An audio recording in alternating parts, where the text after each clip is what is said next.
নমস্কাৰ, এই মুহূৰ্তত আহি পৰিছে অসমবাসী ৰাইজকনি কেইবাটাও গুৰুত্বপূৰ্ণ খবৰ। অসমৰ লাখ লাখ ধনী দুখীয়া পৰিয়ালৰ বাবে এটা ডাঙৰ খবৰ। অৰ্থাৎ ৰেচন কাৰ্ডৰ পৰা লাখ লাখ ৰেচন কাৰ্ডৰ হিতাধিকাৰীসকলৰ নামসমূহ কৰ্তন কৰিব। লগতে এইকেইটা কাম কৰক, নহ'লে ৰেচন কাৰ্ডৰ জৰিয়তে নাপাব মিঠাতেল, দাইল, চেনি, নিমখ আৰু বিনামূলীয়াকৈ চাউল। লগতে অহা 10 তাৰিখে অৰুণোদয় আঁচনিৰ জৰিয়তে মহিলাসকলৰ বেংক একাউণ্টত সোমাব ৩,০০০ টকা। তো এই ৩,০০০ টকা কোনসকল মহিলাই লাভ কৰিব, লগতে কোনসকল মহিলাৰ নাম কৰ্তন কৰিব অৰুণোদয় আঁচনি 3ৰ পৰা সবিশেষ জানিব। লগতে LPG গেছ চিলিণ্ডাৰক লৈ এটা ডাঙৰ খবৰ। 31 জুনৰ পূৰ্বে এইকেইটা কাম কৰক, নহ'লে নাপাব LPG গেছ চিলিণ্ডাৰ। গতিকে ভিডিঅ'টো সম্পূৰ্ণ চেষ্টা কৰক, ভালদৰে বুজি লওক। তো বলক ভিডিঅ'টো আৰম্ভ কৰোঁ। আৰু আজিৰ প্ৰথমটো খবৰ হৈছে ৰাজ্যৰ লাখ লাখ দুখীয়া, দৰিদ্ৰ আৰু মধ্যবিত্ত পৰিয়ালৰ বাবে এটা অত্যন্ত জৰুৰী খবৰ। কিয়নো ৰেচন কাৰ্ডৰ পৰা লাখ লাখ হিতাধিকাৰীসকলৰ নামসমূহ কৰ্তন কৰিব। লগতে ৰেচন কাৰ্ডৰ জৰিয়তে বিনামূলীয়াকৈ সামগ্ৰী তথা বিনামূলীয়া চাউল লাভ কৰিব হ'লে বিশেষ কেইটামান কাম কৰক। নতুন এটা আপডেট হৈছে, আপডেটটো এবাৰ চাই লওক। কাৰ কাৰ হাতৰ পৰা যাব ৰেচন কাৰ্ড? চৰকাৰৰ নতুন নিয়মেৰে ৰাজ্যজুৰি চলিছে ব্যাপক চৰ্চা। ৰেচন কাৰ্ডৰ হিতাধিকাৰীসকলৰ বাবে এটা বিগ ব্ৰেকিং নিউজ, কিয়নো লাখ লাখ হিতাধিকাৰীসকলৰ নাম কৰ্তন কৰিব। বাৰ্ষিক আয় 4 লাখ টকাতকৈ অধিক আয় থকা লোকে নাপাব ৰেচন কাৰ্ড। 4চকীয়া বাহন থাকিলেও নাপাব ৰেচন কাৰ্ড বুলি ইতিমধ্যে মুখ্যমন্ত্ৰী ডক্টৰ হিমন্ত বিশ্ব শৰ্মাই ঘোষণা কৰিছে। লগতে চৰকাৰী চাকৰি থকা পৰিয়ালে নাপাব ৰেচন কাৰ্ড। পূৰ্বতে পাইছিল যদি তেওঁলোকৰ নামসমূহ কৰ্তন কৰিব। ইনকাম টেক্স দিয়া পৰিয়ালে নাপাব এতিয়াৰে পৰা ৰেচন কাৰ্ড। লগতে ৰেচন কাৰ্ডক লৈ পুনৰ ঘৰে ঘৰে চলিব জৰীপ বুলি ইতিমধ্যে ঘোষণা কৰিছে মাননীয় মুখ্যমন্ত্ৰীগৰাকীয়ে। লগতে অতি শীঘ্ৰেই এনে ৰেচন কাৰ্ড থকা লোকক স্বেচ্ছাই সমৰ্পণ কৰাৰ নিৰ্দেশ ঘোষণা কৰিছে মুখ্যমন্ত্ৰীগৰাকীয়ে। লগতে অন্যথা অযোগ্য বিবেচিত হ'লে কৰ্তন কৰিব নাম বুলি ঘোষণা কৰিছে ৰেচন কাৰ্ডৰ পৰা। গতিকে ৰেচন কাৰ্ডৰ হিতাধিকাৰীসকলৰ বাবে এটা বিগ ব্ৰেকিং নিউজ। লগতে সলনি হ'ল ৰেচন সংগ্ৰহৰ নিয়ম। 31 জুলাইৰ পূৰ্বে লিংক কৰিব লাগিব মোবাইল নম্বৰ, অন্যথা নাপাব ৰেচন কাৰ্ডৰ জৰিয়তে বিনামূলীয়াকৈ সামগ্ৰী। সম্পূৰ্ণ প্ৰক্ৰিয়াটো আগলৈকে চাওক। ৰেচন কাৰ্ডৰ হিতাধিকাৰীসকলৰ বাবে আন এটা বিগ ব্ৰেকিং নিউজ। সম্পূৰ্ণ নতুন নিয়মেৰে এইবাৰৰ পৰা লাভ কৰিব ৰেচন কাৰ্ডৰ জৰিয়তে বিনামূলীয়াকৈ চাউল লগতে সামগ্ৰী। 31 জুলাইৰ পূৰ্বে ৰেচন কাৰ্ডৰ গৰাকীসকলে লিংক কৰিব লাগিব মোবাইল নম্বৰ, অন্যথা নাপাব ৰেচন কাৰ্ডৰ জৰিয়তে বিনামূলীয়াকৈ চাউল লগতে সামগ্ৰীখিনি। আধাৰ কাৰ্ডৰ সৈতে ৰেচন কাৰ্ডত লিংক কৰিব লাগিব মোবাইল নম্বৰ বুলি ঘোষণা কৰিছে। লগতে ৰেচন আনিবলৈ যাওঁতে লগত নিব লাগিব লিংক থকা মোবাইল নম্বৰ এতিয়াৰে পৰা।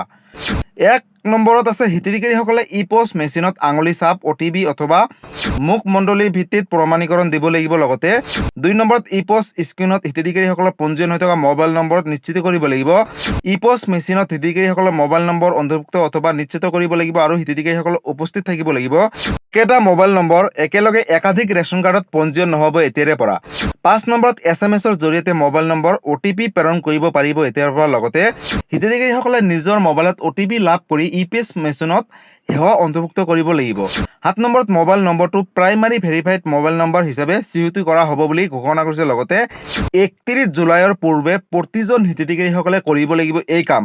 গতিকে ৰাজ্যৰ লাখ লাখ ৰেচন কাৰ্ডৰ গৰাকীসকলৰ বাবে এটা বিগ ব্ৰেকিং নিউজ, কিয়নো যদি আপোনালোকে 31 জুলাইৰ আগতে এইকেইটা কাম নকৰে, তেনেহ'লে 1 আগষ্ট তাৰিখৰ পৰাই ৰেচন কাৰ্ডৰ জৰিয়তে বিনামূলীয়াকৈ চাউলৰ লগতে কেইবাটাও সামগ্ৰীৰ পৰা আপোনালোকে বঞ্চিত হৈ থাকিব। গতিকে যদি আপোনাৰ ঘৰত ৰেচন কাৰ্ড আছে, তেনেহ'লে অতি শীঘ্ৰে বেংকৰ লগত আধাৰ কাৰ্ড লিংক ৰাখক আৰু লগতে আধাৰ কাৰ্ডৰ লগত মোবাইল নম্বৰ এক্টিভ কৰি ৰাখক। আৰু চাউল ল'বলৈ যাওঁতে যোনটো মোবাইল নম্বৰ এক্টিভ দিয়া আছে অৰ্থাৎ ৰেচন কাৰ্ডত, সেই নম্বৰটো লৈ যাব। গতিকে ৰেচন কাৰ্ডক লৈ এইটো এটা ডাঙৰ আপডেট আছিলে। এই ভিডিঅ'টো ৰাজ্যৰ সকলোৰে মাজলৈ শ্বেয়াৰ কৰি দিব। আৰু আজিৰ পৰৱৰ্তী খবৰটো হৈছে অৰুণোদয় আঁচনি 3.0ক লৈ। অৰুণোদয় আঁচনিৰ পৰা লাখ লাখ মহিলাৰ নাম কৰ্তন কৰিব। লগতে এই 3,০০০ টকা কোনসকল মহিলা লাভ কৰিব, কাৰ নাম কৰ্তন কৰিব, আপডেটটো এবাৰ চাই লওক। অৰুণোদয় আঁচনিক লৈ ডাঙৰ ঘোষণা। ঘৰে ঘৰে যাব চৰকাৰী বিষয়া, সোমাব নতুন হিতাধিকাৰীসকলৰ নাম। ঘৰে ঘৰে যাব চৰকাৰী বিষয়া অৰুণোদয় আঁচনিক লৈ। হিতাধিকাৰীসকলৰ হ'ব পুনৰীক্ষণ। যিসকলে যোগ্য হ'ব তেওঁলোকে লাভ কৰিব অৰুণোদয় আঁচনিৰ টকা। লগতে সোমাব নতুন হিতাধিকাৰীসকলৰ নাম বুলি ঘোষণা কৰিছে মাননীয় মুখ্যমন্ত্ৰীগৰাকীয়ে। হিতাধিকাৰীসকলৰ তালিকাত হ'ব পাৰে ডাঙৰ সালসলনি। নতুন নিয়মেৰে লাভ কৰিব অৰুণোদয় আঁচনিৰ টকা। যোগ হ'ব নতুন নিয়ম, পূৰ্বৰ দৰে নহয়। নতুন নিয়মেৰে লাভ কৰিব 3,০০০ টকাকৈ। অৰুণোদয় আঁচনিৰ হিতাধিকাৰীসকলক লৈ চলিব সমীক্ষা পত্ৰ বুলি ঘোষণা কৰিছে। লগতে হিতাধিকাৰীসকলৰ ঘৰে ঘৰে যাব আৰু পুনৰ ভেৰিফিকেশ্যন কৰা হ'ব বুলি ঘোষণা কৰিছে চৰকাৰে। লগতে আৰ্থিক অৱস্থা উন্নত হোৱাসকলৰ নাম কৰ্তন হ'ব অৰুণোদয় আঁচনি 3.0ৰ পৰা। অৰুণোদয় আঁচনি পোৱা পৰিয়ালৰ সদস্যই চৰকাৰী চাকৰি পালে তেওঁলোকৰ নাম কৰ্তন কৰিব। লগতে বাদ পৰি যোৱা দৰিদ্ৰ, বিধৱা, অবিবাহিতা মহিলাক, দিব্যাংগক নতুনকৈ অৰুণোদয় আঁচনিত অন্তৰ্ভুক্ত কৰিব। অৰুণোদয় আঁচনি বেংক একাউণ্টৰ সৈতে আধাৰ কাৰ্ড লিংক কৰাটো বাধ্যতামূলক। হিতাধিকাৰীসকল সাৱধান, 30 জনৰ ভিতৰত কৰক এই জৰুৰী কাম, অন্যথা বঞ্চিত হ'ব অৰুণোদয় আঁচনি 3.0ৰ ধনৰ পৰা। 30 জনৰ ভিতৰত কৰক এই জৰুৰী কাম, অৰ্থাৎ বেংকৰ লগত আধাৰ কাৰ্ড লিংক কৰিব কৈছে। অৰুণোদয় আঁচনি 3 হিতাধিকাৰীসকলৰ বাবে এটা অতি গুৰুত্বপূৰ্ণ খবৰ, অতি জৰুৰী খবৰ, কিয়নো 30 জনৰ ভিতৰত যদি এই কাম নকৰে তেনেহ'লে নাপাব 3000 টকা, অন্যথা বঞ্চিত হ'ব অৰুণোদয় আঁচনি 3 ধনৰ পৰা বুলি ঘোষণা কৰিছে মাননীয় মুখ্যমন্ত্ৰীগৰাকীয়ে। আঁচনিৰ ধন লাভ কৰিব হ'লে বেংক একাউণ্টৰ লগত আধাৰ কাৰ্ড সংযোগ কৰাটো বাধ্যতামূলক। অৰুণোদয় আঁচনি ধন বিতৰণক লৈ আধাৰ ভিত্তিত ব্যৱস্থা বাধ্যতামূলক। চৰকাৰৰ বহু হিতাধিকাৰীসকলে বেংক একাউণ্টৰ সৈতে এতিয়াও সংযোগ হোৱা নাই আধাৰ কাৰ্ড। লগতে আধাৰ সংযোগ নকৰিলে ভৱিষ্যতে আঁচনিৰ ধনৰ পৰা বঞ্চিত হ'ব অৰুণোদয় আঁচনিৰ হিতাধিকাৰীসকলে।